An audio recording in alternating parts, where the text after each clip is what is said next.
Writing the West. Stories and poems by Rick Steber. Read by Michael Messner and friends. Cowboy Story. According to this yarn, a cowboy named Slim returned to the bunkhouse after having a wild spree in town the night before. The others called greetings. "Did you have a good time?" asked one with a knowing wink. "Not too good," drawled Slim. "When I got to town, I had $100, but now I'm flat broke. Not a thin dime to my name." "What'd you do with it?" "I'll tell you. First thing I did was go to the pastime and order a shot of whiskey for myself and a round for the house. Then I ordered another. When I paid the bill, it came to $15. I went across the street to the AZ and bought a round for the house there. A sweet girl named Rosie got hold of me, and I couldn't have got rid of her even if I had wanted to, so I asked her if she would care to have dinner with me. We ate, and I bought a few more rounds. We were having quite a time. I paid for dinner, and drinks came to $40. After that, we moseyed down to the water hole, had a few more drinks, ended up spending 25 more, and now I'm flat broke." Hold it, that don't add up. You spent 15, 40, and 25. If my math's right, it comes to 80. So where did the rest of it go? "I don't know," said Slim, shaking his head ruefully. "I must have blown that last 20 foolishly."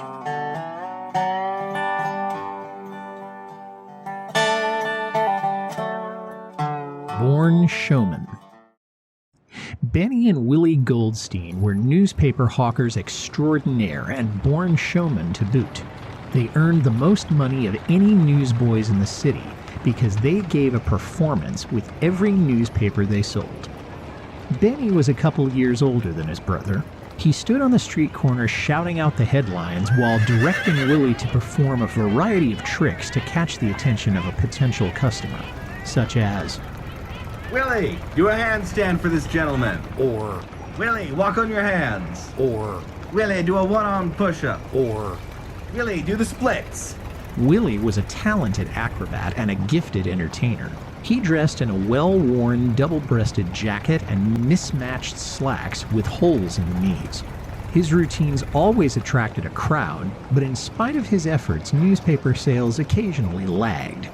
Whenever sales slowed, the brothers resorted to some truly devious methods to sell the remaining newspapers.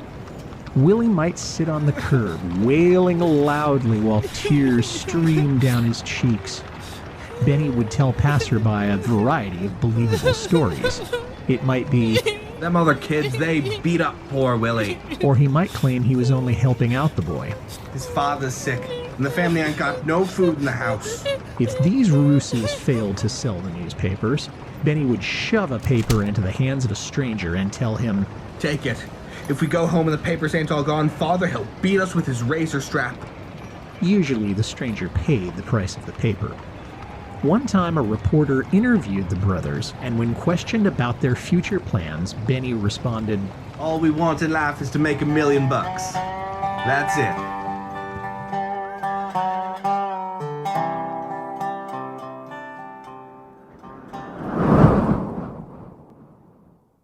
Roads.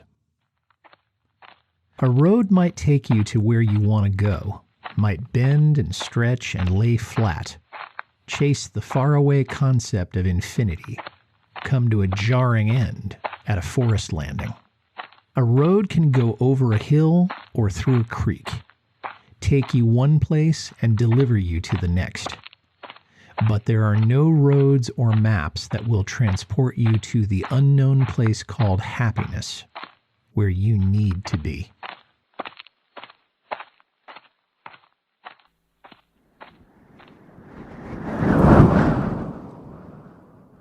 Flaming red hair. John Kelly was captain of a wagon train to Oregon. In his later years, one of his favorite stories was about an incident that occurred the first week out on the Oregon Trail. Well, now, there was a woman driving a team in a wagon. And for company, she'd brought along her niece.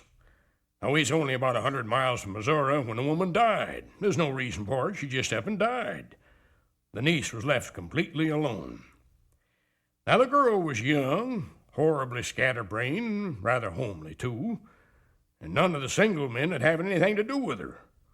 Her only attribute seemed to be the beautiful head of bright red hair that she possessed. It hung in tight curls over her shoulders and down to the middle of her back. Well, we crossed into Indian country with a girl driving her aunt's team, and one day an Indian hunting party appeared. They showed no signs of hostility, and I allowed them to ride alongside and keep us company.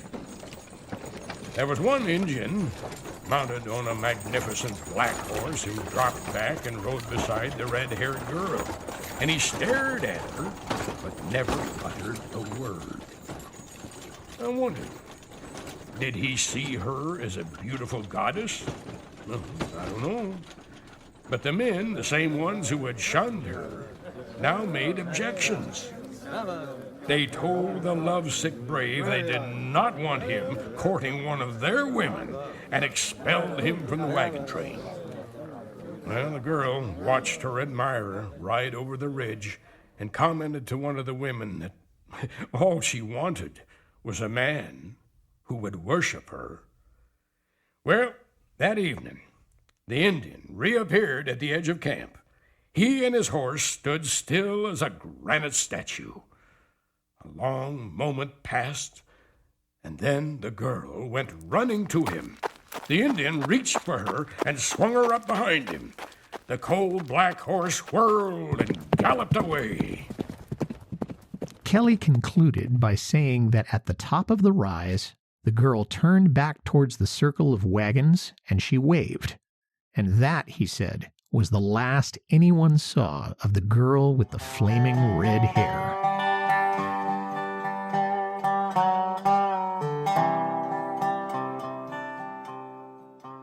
Grandpa's Story. Grandpa was born in New Brunswick.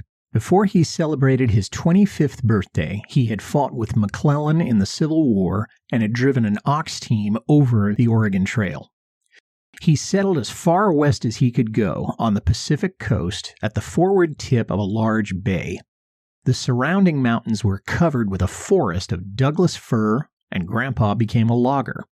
For years, he operated his own logging outfit, and when he finally retired, there was nothing he enjoyed more than sitting around, grandchildren scattered at his feet, telling stories of the early days. Yep. I used to cross the bay in canoes. That was the only way to get to the other side, except to hike 50 miles, and the trails them days was mighty poor. Worst crossing I ever remember come about, now I ain't sure exact about the dates, but I remember well enough what happened. It was winter. Bad storm coming our way. It was the worst time in the world for Grandma to pick to get sick. Oh, was she sick? I knew I had to get her across the bay to the settlement, have the doctor treat her, so I grabbed my axe. A good logger is never without his axe, you know, and I commenced walking.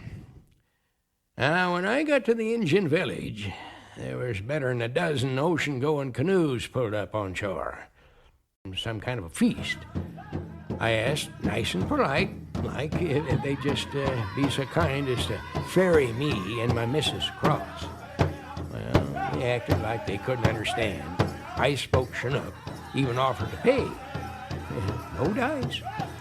They had their bellies full of fish, and the water was already rough. Grandpa thought for a minute. Then he marched straight to one of the Native American canoes.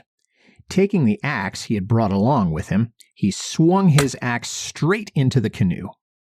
Suddenly, the natives changed their minds and decided to ferry him and Grandma across. Apparently, they spoke the same language after all.